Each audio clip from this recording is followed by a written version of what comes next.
everybody, and welcome to episode 45 here on youtube.com/Improv Gaming, the Improv Gaming Gamescast. I am one of your hosts, Pete, alongside two guys that I deal with on a weekly basis. I don't know why, but I do. First, we'll go to the dickhead himself, Nick the Dick. He only has the best ponytail in the business. It's fabulous. It's all right. It's fabulous. Whatever you say. Mr. Nicholas. How's it going tonight, Pete? Ooh. Breaking the fourth wall. No, this is still the third wall. The fourth If I was saying to them, how's it going? Yeah, that's the fourth wall. Yeah, that's what you usually do. I usually break the fourth wall, like Deadpool. Because I'm like Deadpool. Hey. And you shouldn't mess with me. Maybe I'm wondering something that you shouldn't. Because I'm like the merc with the mouth. Because I'm always talking about shit that apparently nobody here knows. Because we have no idea who the first one is. Yep. Hello, left. Hi. Do you know who you are? Yeah, I'm waiting for you to introduce me. You're the baggest. Baggest. The dopest. The bangingest. The biggest Zelda fan in the world. Don't believe me, he has a tattoo of the Triforce on his right arm. Yes, Nick. The right arm, I said. Did you say the right arm? Yes. I couldn't quite make that out. The right arm. I don't think the fans heard you say it that time. The right arm. Mr. Jeremy Bird. What's up, ladies and gentlemen? Biggest Zelda fan in the world coming at you once again. Deadpool. And I'm wondering this week, where the hell is Thanos, Nick? He's not there. I don't know where the fuck he is. I have no idea where Thanos is. If you missed last week's episode, Mr. Nicholas has a Marvel combatants of superheroes and supervillains. I don't know what that word means, but apparently Pete thinks you do. Google magic, my friends. And basically, I said, where's Thanos? And Nick tried to find it. He goes, I'll find it. And then when he's editing the video, I said, did you try to look? He goes, I looked for 5 minutes. And then I gave up. So apparently, if you have the same Marvel poster that I have, which has all the superheroes and villains of Except the for Marvel Thanos. universe, apparently Thanos is not in it. But if you can find Thanos, please shove it in Pete's face, and I'll find it on my poster that I have, and I'll shove it in Pete's face in person for you. So what did you think of Deadpool? I thought it was awesome. What did you think of Deadpool? Fucking loved it. We're not talking to you anymore. You loved it? Why? I thought it was great. Amazing. Yeah? Yeah. Without spoiling anything, did you think it was a nice balance between comedy and action and all that? It blew me out of the water. I think it's not your typical superhero movie. He's not a superhero. It's not your typical anti-hero movie. But for what They're not used to anti-hero movies. Let me put it very simple. James talking. You know you're wrong. Shut your mouth.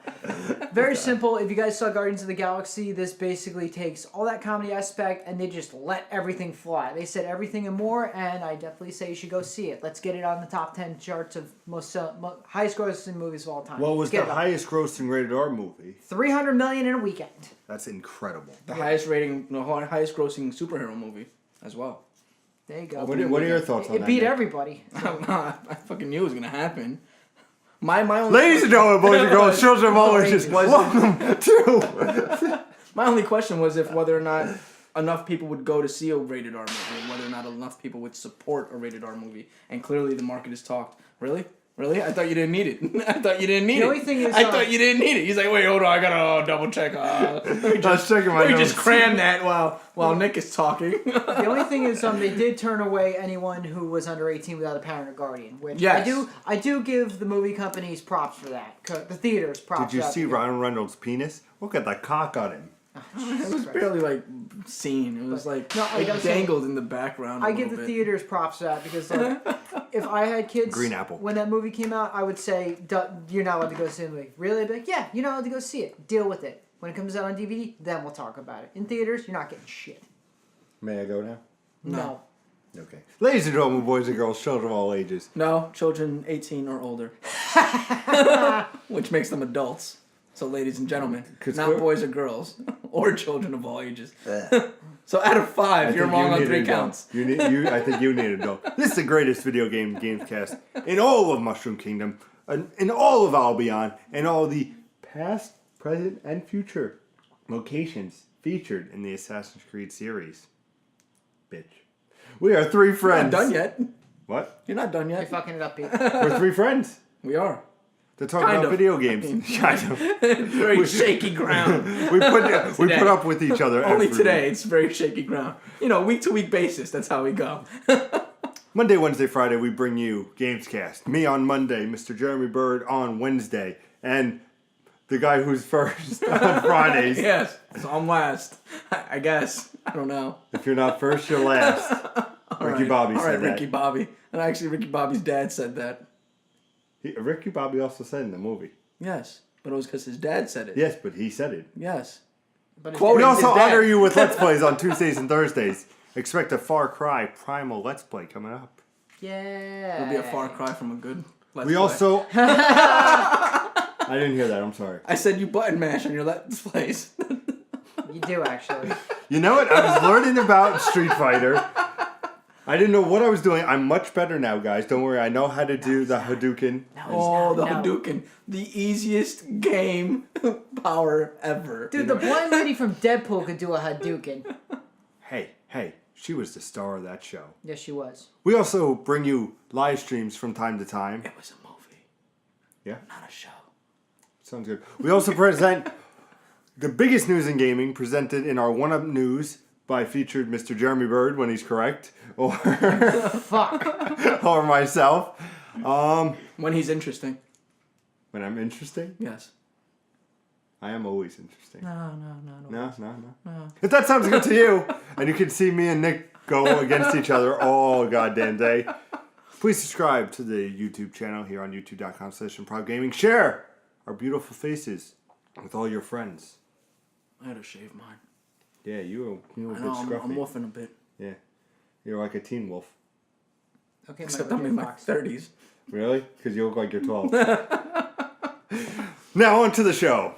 How'd you like that? It's on to the topic at hand. You fucked it up. We're talking about why you should play Unravel and Life is Strange. So I'm going to pose the question to you, gentlemen. Which one should I start with? Life is Strange. Because you are waiting for me to dive into Unravel. Life is Strange. Came out last year. Finally got my time to play it. Let me just say... Oh, so this one doesn't qualify as your game of the year for this year? No. Okay. At least I finished it. Oh, it's going to be an honorable mention, I'm telling you right now. Okay. Nope. Amazing game. It's if you know the Telltale Walking Dead type games, it's basically that, but more decision-based story. Great story. Keeps you engaged. I said this, I believe, last week, so indulge me for repeating a little bit. What I was going to do was play episode 1, and then go and play Unravel, and have my fun with Yarny. Which, did I? I'm not in Excuse me. Did I have fun with Unravel? But it was so good that it kept me engaged. Life is Strange. That I had to keep playing every episode. And I was like, after this episode, I'll go to Unravel. And it just kept building and building. And I told the best camera girl in the business about it, and she saw how enthralled I was with it, and just the choices, and basically like it was cool with the concept of rewinding, because basically what in a nutshell, you could have a big decision, like something happens in the bathroom, not spoilers, very beginning of the game, where basically the girl gets shot, and then you rewind time and everything's fine, but you have to say that this guy is a problem. So do you go to the principal and tell it's the kid, or do you lie and say you didn't see the person, but you heard, So it, depending on that choice, affects your game. But if you tell the principal and you're like, hey, I'm not about that life, let me rewind and do it the other way, then it's like, wait, did I make the right decision? And then it's more of a challenge because you're like, whatever decision I choose, I can reverse, but then it has a lasting impression. And then it also gives greatness because midway through the season, this is where I'm not going to spoil, you have a big choice to do. And what happens is you lose your powers to reverse for a time. And basically, you have to calm this character down from certain disasters ahead. So basically, every choice you make, and you're like, all right, what do I do here? All right, what do I do here? And it builds on these characters that you start to like have an affection for. Similar to season 1 of The Walking Dead, where people fell in love with Lee Everett. And then at the end, spoilers, it's been out for a while, Lee dies. But you had that attachment to Lee, those 4 or 5 games, and then to see it crumble, you're like, damn. So for this game, you have this connection between Chloe and Rachel and Max and all these dynamics, and then finding out what happens with Rachel, finding out all these different things, the twists and turns.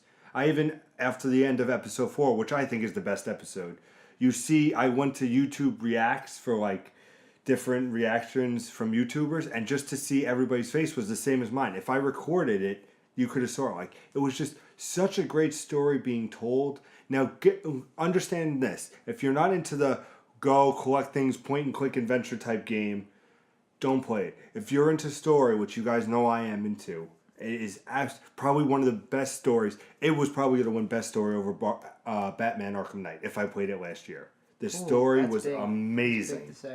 You know, and you knew how much I loved the Batman Arkham Knight.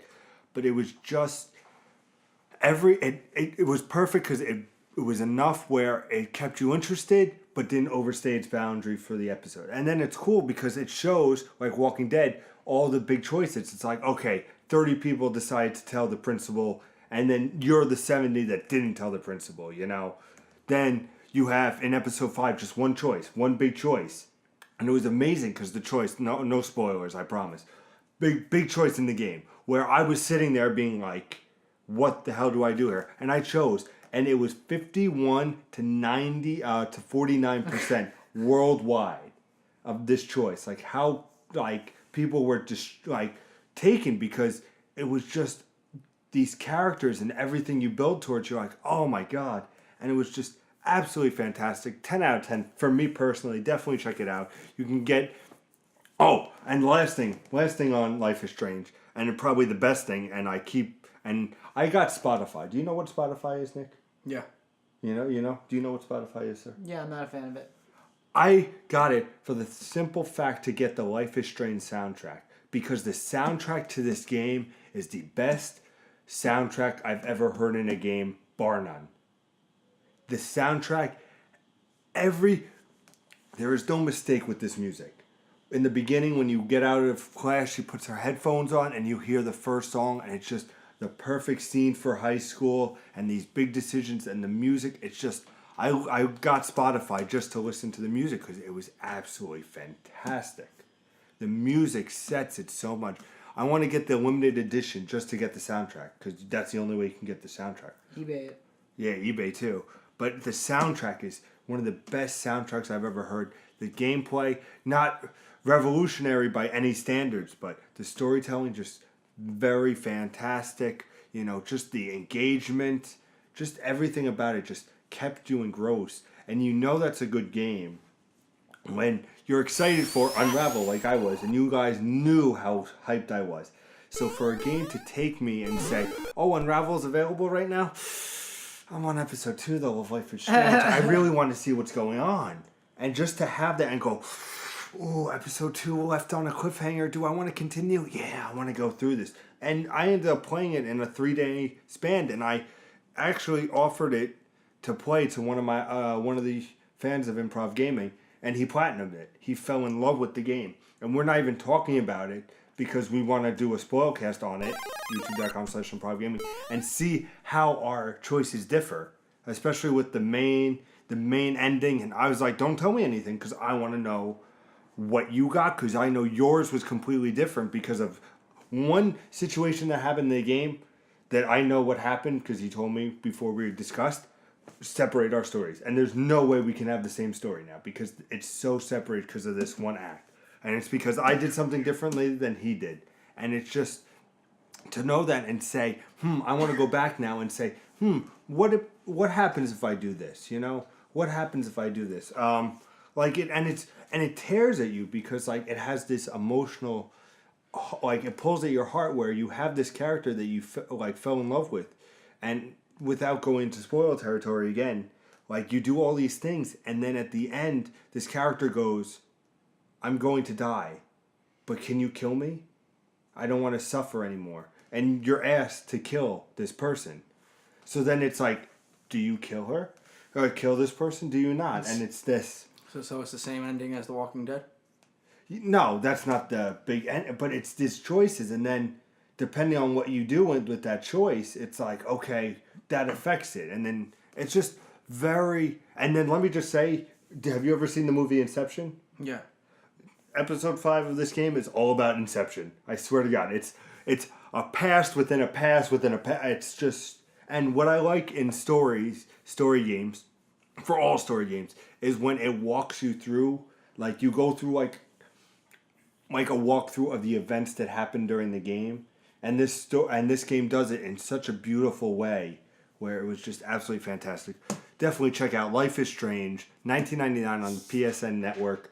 You want a great story with choices and just an emotional journey that will take you and make every game you play after seem not as good. Definitely check it out. I think you would very, very much enjoy it. I think you would actually enjoy it. Would you say it's like along the lines of Alan Wake?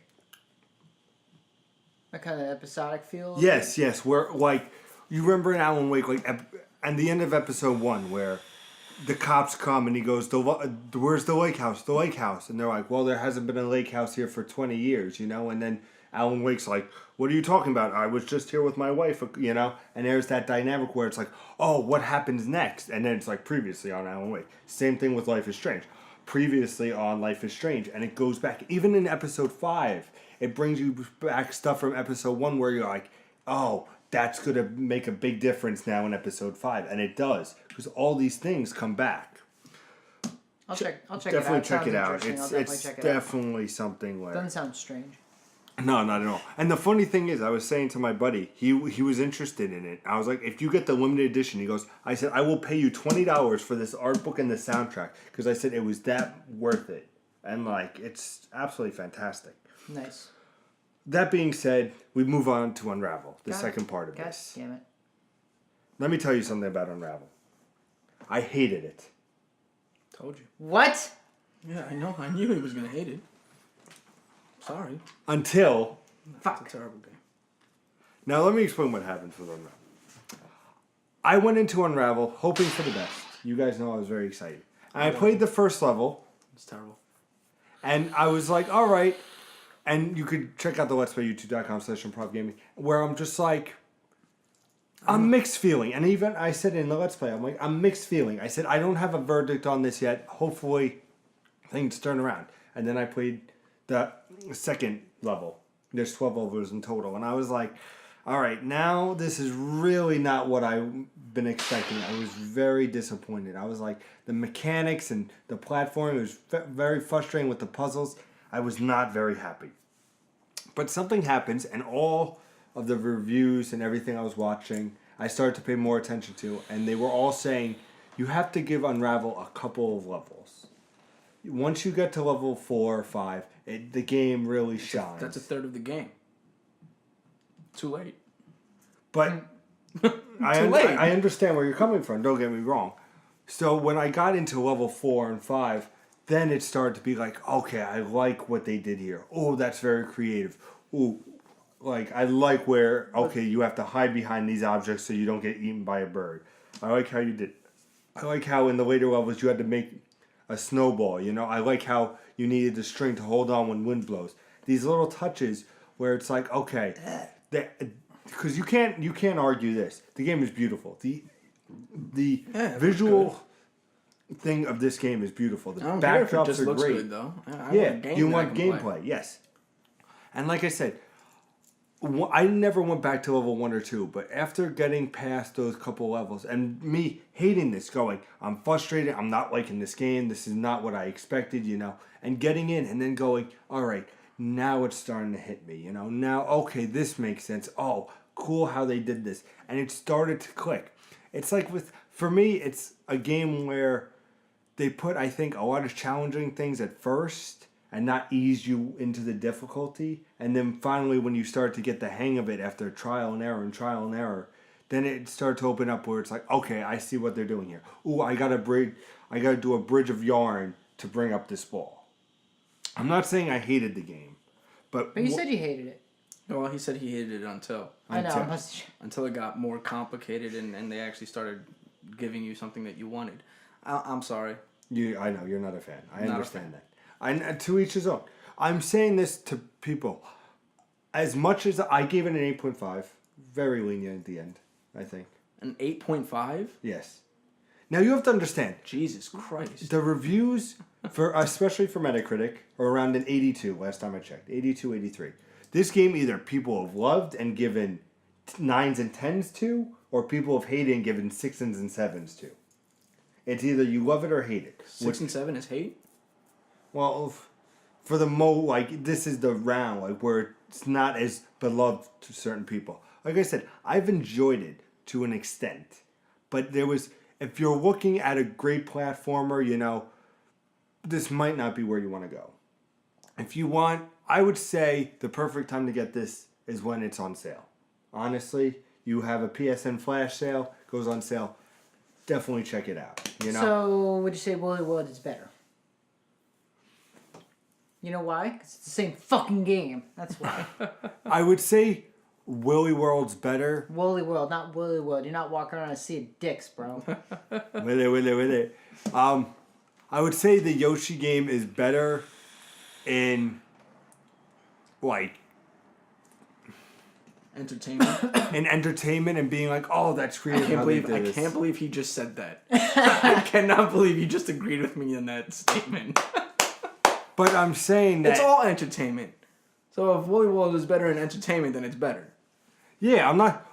You're welcome. I think I gave Yoshi a 9 out of 10 if I'm correct. Yes, it's better. Suck on that. And Unravel, like I said, I said to you, Nick, I said to you, Jay, I was going to be honest. And I'm going to be honest. The first couple levels sucked. And I was almost going to be like, you know what, I'm not playing this game anymore. But I hate doing that. Unravel.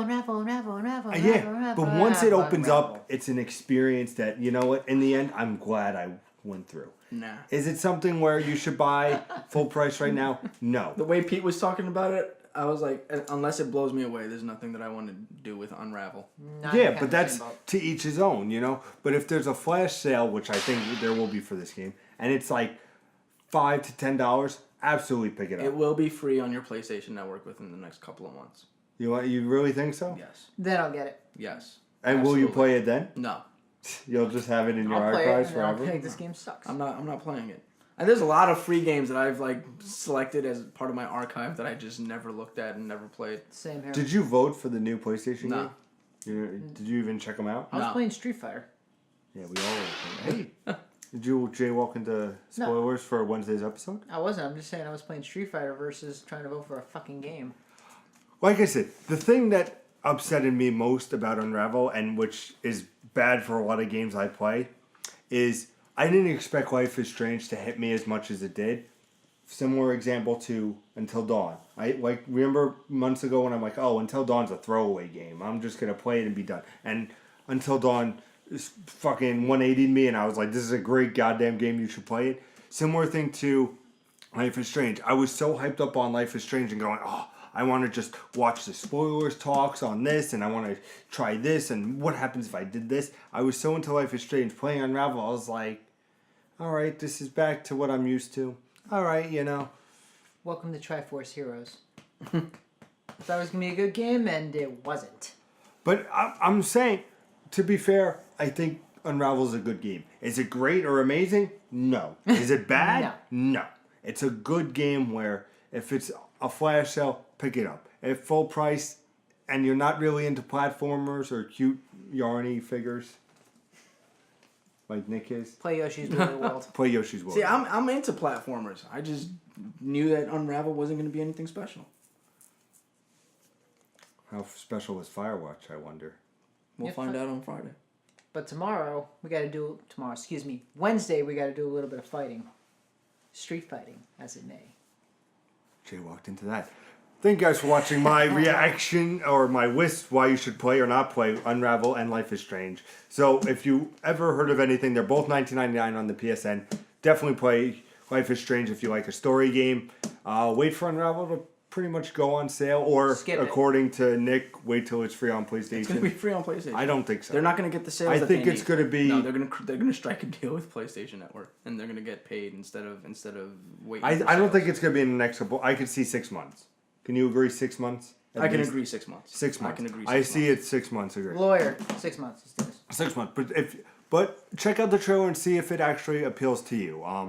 Thank you guys for watching Monday's episode. We'll be back on Wednesday to talk all about Street Fighter. You and me have lots to talk about. I can't wait to hear your reaction. Oh, you're fucked. Oh, I am. But if you like that, make sure you hit the subscribe button here on youtube.com/improvgaming. You'll know exactly when all our stuff goes up. Great stuff. Far Cry Primal Let's Play coming up. Maybe we'll do one together.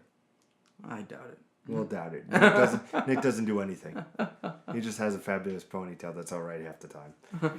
You could also follow us on social media on Twitter and Instagram at improv_gaming.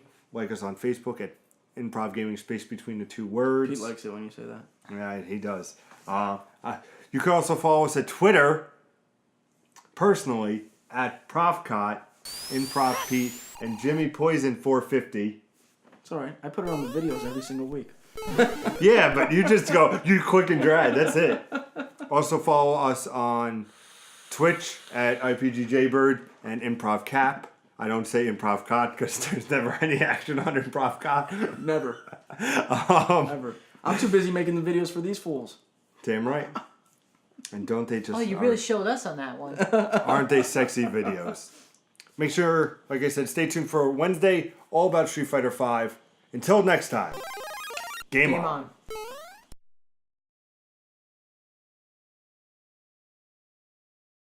But you knew about heart already, Pete. I do.